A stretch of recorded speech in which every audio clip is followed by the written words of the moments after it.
CS meluncurkan buku Jokowi's White Paper. Apakah buku yang diklaim merupakan karya ilmiah ini adalah upaya Roy CS melawan upaya hukum dari pihak Jokowi?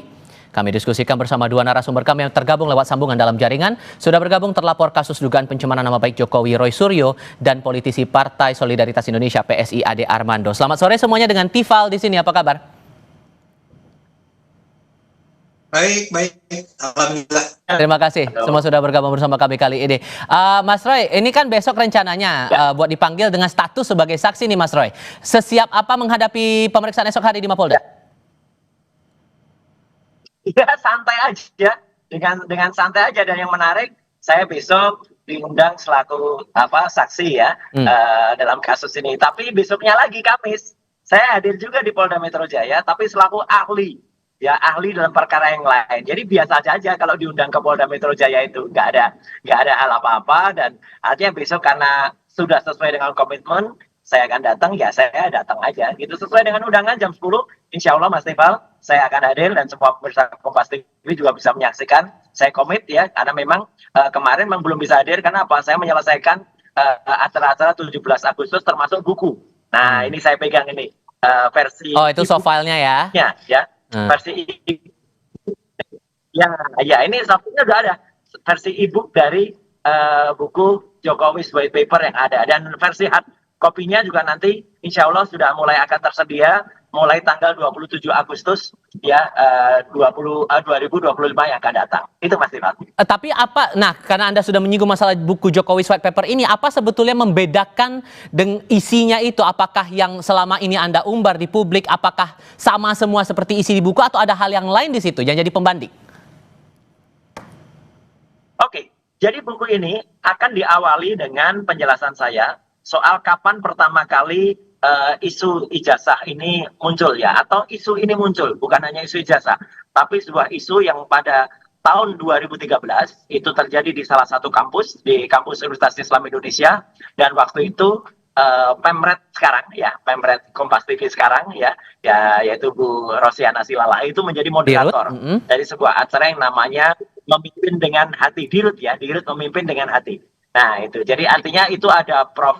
Mahfud, ada kemudian juga Buya Syafi'i Ma'arif, ada juga Jokowi. Waktu itu mereka diskusi, dan ini diskusi di kampus loh ya. Jadi kalau ada orang bilang kalau itu candaan, saya kira itu nggak candaan.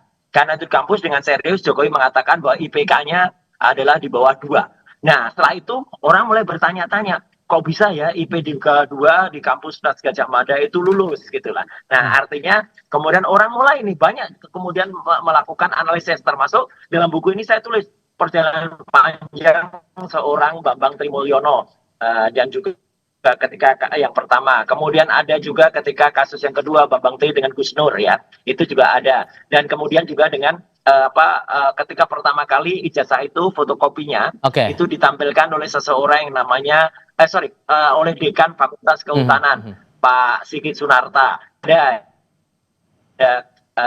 tahun 2022.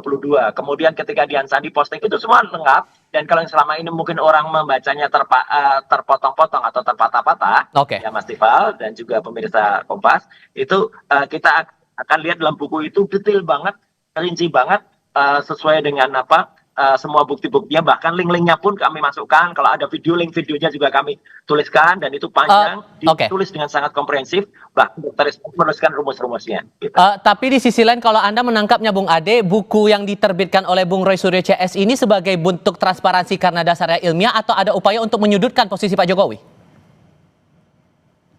Ya gini, kalau disebut sebagai karya ilmiah ya maka dia seharusnya memang memenuhi syarat-syarat sebagai sebuah karya ilmiah ya. Apa itu?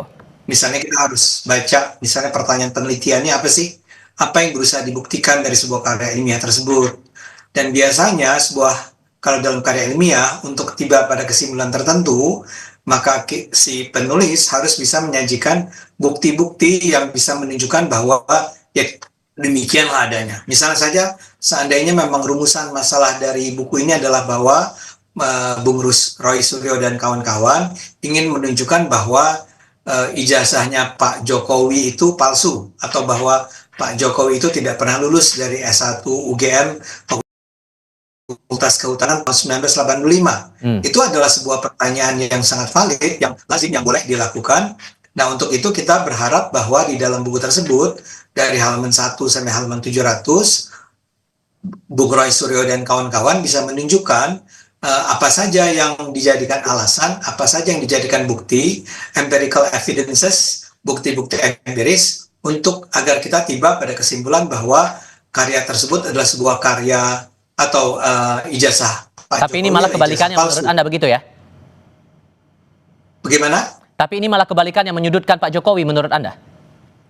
Enggak, kalau menyudutkan itu kan sebuah persepsi ya. Pembaca itu akan tiba pada sebuah kesimpulan bahwa ini menyudutkan atau tidak menyudutkan. Itu sebenarnya terserah pembaca, bukan terserah si penulisnya. Penulis itu menyajikan karyanya, kesimpulannya ada di tangan pembaca kan. Nah, saya hanya ingin mengatakan karya ilmiah itu beda dengan laporan jurnalistik misalnya ya. Nah, mengingat Bung Roy ini kan orang komunikasi juga. Kalau laporan jurnalistik kan lebih ke deskripsi tentang apa yang sudah terjadi ya. Dilaporkan, di cover, diliput gitu ya, tentang pada tahun sekian terjadi ini, pada tahun sekian terjadi itu, pada tahun sekian terjadi itu, tanpa kemudian memang ada kewajiban bagi sebuah laporan jurnalistik di ujungnya untuk tiba pada sebuah paparan atau analisis mengenai bukti-bukti yang mereka ajukan. Oke, yang kami juga mau konfirmasi, sorry saya potong Bung Ade. Kalian mau konfirmasi juga begini, karena kan PSI sudah mengeluarkan pernyataan juga ya, karena buku ini di soft launching saat itu di Kompleks UGM awalnya, tapi kemudian ada dari pihak penyelenggara acara, kemudian membatalkan event yang dibuat oleh Bung Roy Suryo CS, dan PSI mendukung sikap UGM itu karena dianggap penyelenggara acara dinilai tidak transparan sejak awal, tuduhannya begitu. Apa sebetulnya yang Anda tangkap atau Anda ketahui soal ketidakterbukaan pihak Roy Suryo CS terhadap UGM ini? Saya tidak tahu persis karena saya tidak mengikuti langsung apa yang terjadi saat itu di UGM ya. Apa alasan UGM sampai kemudian meminta agar itu dipindahkan tempatnya ya. Tapi barangkali ya, lagi-lagi saya minta maaf kalau saya salah. Ini ada kaitannya dengan misalnya anggapan atau barangkali. Misalnya begini, saya itu tidak pernah baca karya ini ya, Jokowi's white paper ini kan yang 700 halaman. Nah, pertanyaan saya adalah apakah pihak UGM sudah membacanya atau belum? Bisa saja kan kalau ketika mereka sudah membacanya dan mereka menganggap kalau ini tidak bisa memenuhi syarat-syarat sebuah laporan ilmiah, itu tidak pantas dilakukan. Bung Roy. Saya ingin katakan adalah terserah sebetulnya pada UGM-nya. Nah, PSI itu tidak merasa bahwa perlu untuk misalnya menyudutkan Bung Roy Suryonya, tapi menganggap bahwa apa yang diputuskan UGM itu adalah sesuatu yang adalah hak mereka untuk melakukan itu kan terjadi di wilayah mereka ya. Nah, Bung Roy, UGM punya kewenangan atas apapun yang terjadi di wilayah mereka. Asas keterbukaan ini yang diragukan, gimana menjawab itu? Saya kira PSI nggak usah ikut-ikut ya gitu, karena meskipun simbol partainya ganti gajah, tapi gajah itu nggak ada hubungannya. Saya nggak ngerti kenapa Bung Roy harus mengatakan kami tidak perlu ikut-ikut. Kami adalah sebuah partai ini antara internal memang mendukung Pak Jokowi. Ini antara internal dari kami. Kami bertiga itu ya, saya, Dr. Rismon, Dr. Tifa itu asli lulusan UGM. S1 kami, S2 kami UGM. Lalu kenapa? Kalau Anda asli lulusan UGM? Asli lulusan UGM, ini orang PSI itu lulusan UGM atau enggak? Ya, nggak ada urusannya. Nggak ada urusannya. Kalau kalian adalah lulusan UGM, lalu kenapa? Ya nggak ada kepentingan kok ngomong nih, ember aja, ngawur aja bikin ngomong. Ini urusan internal UGM. Urusan internal UGM ya. Anda juga sebenarnya nggak berat lagi ngomong, masih TSK kok ngomong gitu loh. Jadi artinya kan komisaris mulai mengada-ada. Kembali ke pertanyaan saya Mas Roy. Ini ya ada keraguan lagi dengan buku yang Anda buat dan teman-teman itu, gimana ngejawab itu? Dan kemudian harusnya masih TSK lagi. Ini kayak persis kayak Roy. Bung Roy, kembali ke pertanyaan saya. Itu menjawab keraguan itu gimana caranya? Kembali ke persoalan. Jadi artinya ini urusan internal UGM, urusan kami, dan izin untuk penyelenggaraan acara itu sudah keluar. Kemudian DP sudah diterima oleh pihak UC, University Club. Ya, tiba-tiba ada intervensi orang-orang yang nggak jelas, ya, pakai tangan-tangan setan ya. Jadi ada petugas kepolisian kemudian melakukan intervensi dan tiba-tiba dibatalkan dengan menggunakan WA. Ini nggak juga sama sekali tidak sopan, dan akan ada nanti pihak yang menggugat UGM. Melakukan itu. Ya. Oke, dan makanya Ini kami wilayah juga UGM. mengadakan acara di Siapa kafe yang Anda? kafe itu kafe umum yang biasa dan nggak ada soal, dan nyatanya acara itu diselenggarakan dengan baik dan seluruh Indonesia sekarang, seluruh dunia juga bahkan sekarang mulai melihat nih, beritanya menyebar. Sebuah acara di kampus yang tiba-tiba kami membayar tempat itu, kami membayar sewanya, dan kami pesan makan minum, tiba-tiba dimatikan listriknya, tiba-tiba dimatikan AC-nya. Ini kan Itu jelek hak banget secara UGM. demokratis. Iya, secara Itu hak demokratis jelek UGM. banget nih, Bang Ade. Ini Enggak ada juga demokratis. iya, Oke. itu Adalah UGM hak nggak UGM untuk menentukan jadi apa ya yang enggak, boleh dan tidak boleh ini kasar terjadi. kasar kampungan ya. Apa yang dilakukan UGM dan akan ada gugatan nanti ya Kalau dari pihak kemudian kami. ada yang Jadi protes artinya dengan isi buku ini, Mas Roy, dan kemudian ada ya mungkin terserah. saja kemudian Kalau ada Pak protes Jokowi dengan merasa buku tidak suka atau ada keberatan dengan isi buku itu dan kemudian Anda dituduh melakukan fitnah, Anda siap nggak menghadapi isi itu? buku. Oh iya, kalau keberatan dengan isi buku, ini negara demokratis, Mas Tifal. Silahkan tulis buku juga, gitu loh. Di mana-mana orang keberatan dengan tulis buku, keberatan dengan seminar, bikin seminar lagi, gitu loh. Ya kan keberatan terus ngomong-ngomong nggak jelas, gitu loh. Gitu, apalagi dengan apa namanya, dengan kemudian lopar lapor, ini negara apa gitu, lopar lapor, dan saya malah melihat nih Mas Tifal, kalau di pemerintahan Pak Prabowo malah justru terjadi sesuatu kayak zaman Rezim Soeharto dulu ya. Orang bikin buku, bahkan orang baca buku itu kemudian dikriminalisasi. Nah, ini Oke. buruk banget ya gitu yang terjadi. Jadi kita lihatlah persepsi masyarakat juga ini lah, ini tagar di semua sosial media bahwa namanya ada apa namanya launching soft copy soft launching, kemudian tiba-tiba lampu dimatikan. Sisi lainnya, oke. Saya sebagai lulusan asli UGM menyesal sekali gitu loh sikap UGM kayak Baik. gini. Tapi ya biarlah masyarakat yang menilai. Kita kembali ke kasus hukum atau proses hukum yang berjalan di Mapolda, Bung Ade. Kalau Anda cermati, ini kan status hukumnya sudah naik ke penyidikan. Bung Roy Suryo dan beberapa pihak yang terlapor sudah jadi saksi di sini. Menurut Anda ada kemungkinan tidak buat mereka naik status jadi tersangka atau ada tersangka lain di balik ini? Jawabnya nanti, kita jeda sebentar. Kami segera kembali.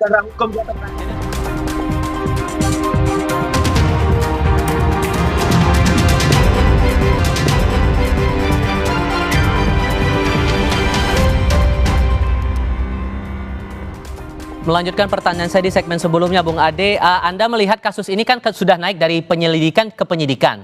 Kemudian yang terlapor ini sudah statusnya sebagai saksi. Seberapa yakin Anda melihat bahwa para terlapor ini akan naik status hukumnya di Polda Metro Jaya? Tentu saja sebetulnya ini adalah hak polisi ya untuk menentukan apakah ini berhak naik statusnya atau tidak. Tapi kan kita hanya membacanya dari apa yang berlalu lalang di media ya. Kalau yang berlalu lalang di media massa, nanti dulu Mas Roy, Bung Ade silakan. Ya, gini, terasa sekali bahwa apa yang dituduhkan oleh Bung Roy Suryo dan kawan-kawan itu memang tidak berdasar ya. Tuduhan mereka bahwa ini adalah sebuah ijazah palsu itu sangat lemah bukti-buktinya ya.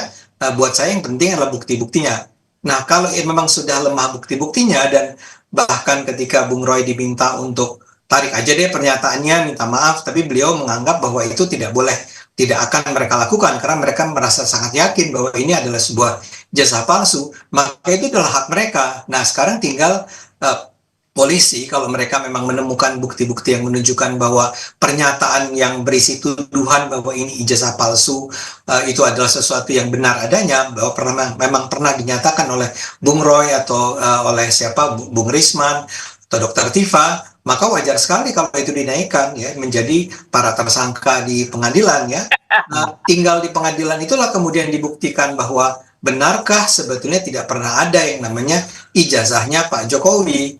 Kita hormati saja proses hukumnya. Bung Roy, ini posisinya terancam nih sedikit banyak ya? Ya nggak apa-apa, itu pengalaman pribadinya Bang Ade kan, pernah TSK kasus penodaan agama, terus kemudian memang pernah SP3 tapi kemudian dipraper jalan lagi TSK. Nggak apa-apa ya gitu. Dia ngomong apa ya ini? Itu dengan teman-teman. Anda tuh ngomong apa ya? Dan kasus apa ini? Ya, jangan membohongi rakyat. 2015 Anda sudah TSK ya. Kasus kemudian apa? tiba-tiba kasusnya diberhentikan. Kasus apa? Kasus pencemaran, penodaan agama. Apa? Penodaan agama jelas betul. Nanti malam saya ungkap. Kasus apa? Ya, gitu. Oke, coba balik ke pertanyaan saya tadi. Gitu. Oke, gini, Bung Roy. kembali ke kasus. Jadi, Bung Roy, ini fokus ke pertanyaan saya tadi, ayo. Kalau UGM itu memang berani dan tegar.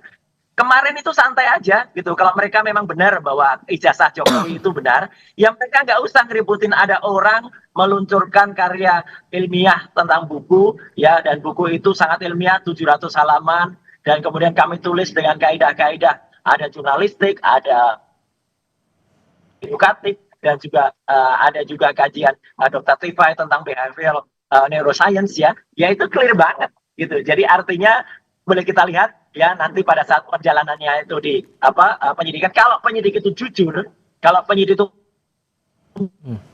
dia memang benar-benar menggunakan hati nurani, ya itu akan terbongkar dan seluruh rakyat Indonesia akan melihat ya bagaimana mulai dari kasus yang sangat memalukan kemarin ya, penyabotan ya atau pembegalan diskusi di UGM ya, sampai dengan besok akan terbongkar semua, dan UGM pun juga akan melihat ya. Dan kemarin banyak banget dosen yang datang di acara diskusi itu, di acara launching itu, mahasiswa juga banyak, dan mereka mostly sepakat ya dengan apa yang ada. Dan ada satu ahli yang kemudian kemarin dihadirkan oleh pihak lawan, diem aja, dia nggak bisa ngomong apa-apa, malah Bung Ade, pergi aja dia. Bung Ade, menurut Anda bukti apa yang tidak terbantahkan dari kasus ini menurut Anda?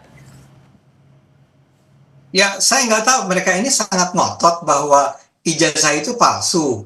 Tapi mereka sendiri juga mengaku tidak pernah melihat ijazah tersebut. Dan itu mau dibuktikan. Ya, nggak akan ada orang yang berpendidikan akan tahu, Mas Tifal. Ijazah yang benar akan keluar. Tahan dulu, Mas Roy. Saya kasih kesempatan Bung Ade dulu. Bung Ade, silakan, Bung. Ya.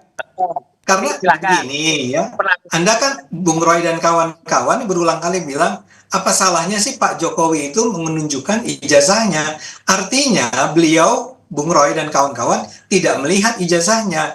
Makanya mereka menuntut Pak Jokowi untuk menunjukkan ijazahnya. Nah, buat saya, ini logikanya kan terbalik-balik. Kan nggak logis ya, sendiri tidak pernah lihat ijazahnya, makanya mereka menuntut Pak Jokowi mengungkapkan ijazahnya. Pak Jokowi sudah bilang, Bung Roy, ini dibawa ke pengadilan nih, nanti nih, pas mengadili Anda, harus diperlihatkan ijazahnya. Jadi tunjukkan nanti ijazahnya, tapi nanti, tidak sekarang di hadapan Bung Roy dan kawan-kawan.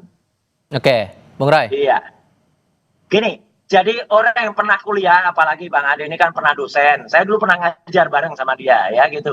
Jadi artinya kita tahu lah, seseorang yang mau lulus itu, kalau mau terbit ijazah, itu pasti timbul karya terakhir, karya ujiannya. Kalau itu S1, yaitu adalah skripsi. Kalau itu S2, yaitu disertasi.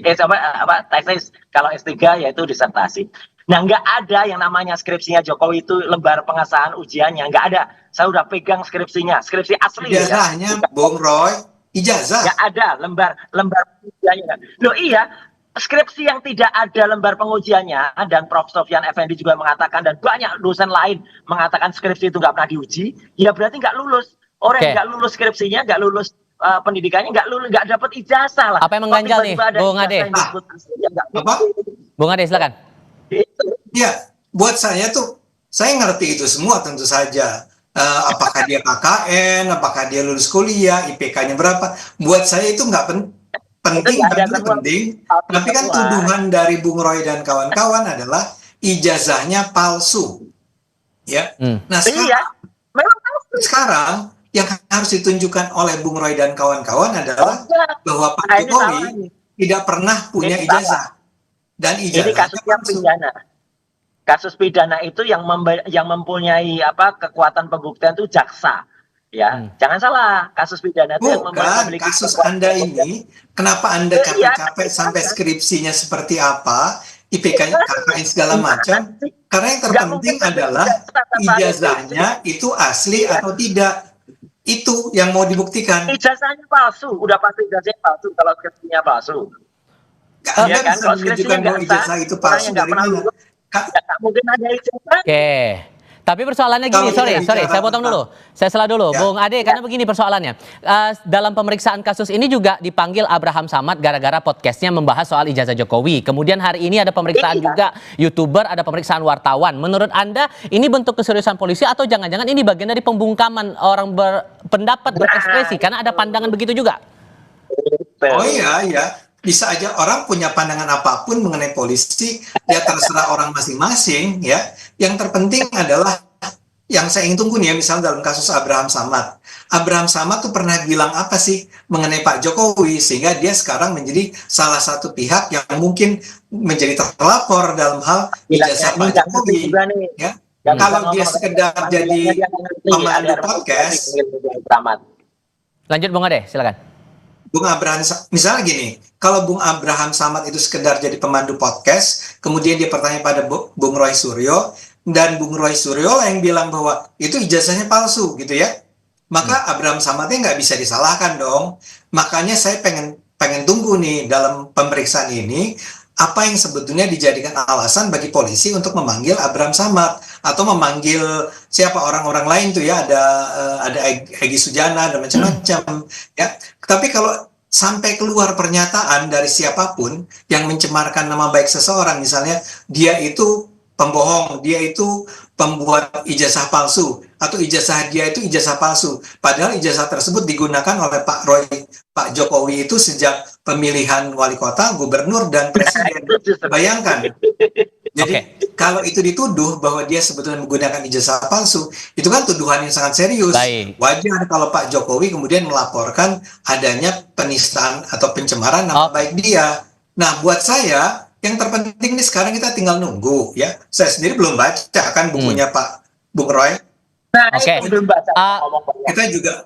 Kita juga belum lihat kan. Terakhir saya kasih pemeriksaan atau nanti pengadilannya. Kita lihat aja apa yang dipersalahkan pada Bung Roy, pada Tifa, pada Bung Rismon, pada Abraham Samad, pada Egy Sujana misalnya, kalau memang dia juga salah satu yang terlapor, ya Bung kita Roy, lihat. Singkat saja, begini, Bung Roy, begini, pertanyaan saya terakhir ini karena ini sudah meluncur bukunya, soft launching, tapi kemudian Anda akan diperiksa di Polda besok hari, apakah ini peluncuran buku ini bagian dari manuver Anda untuk kalau suatu saat status hukum Anda akan naik?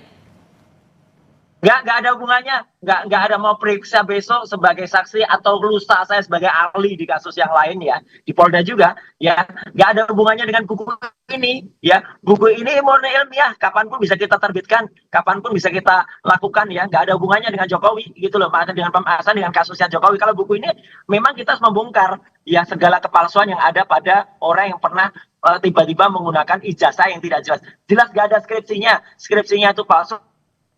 Kalau tiba-tiba ijazah. Yang kedua adalah soal Abraham Samad, saya komentar sedikit Bang Ade.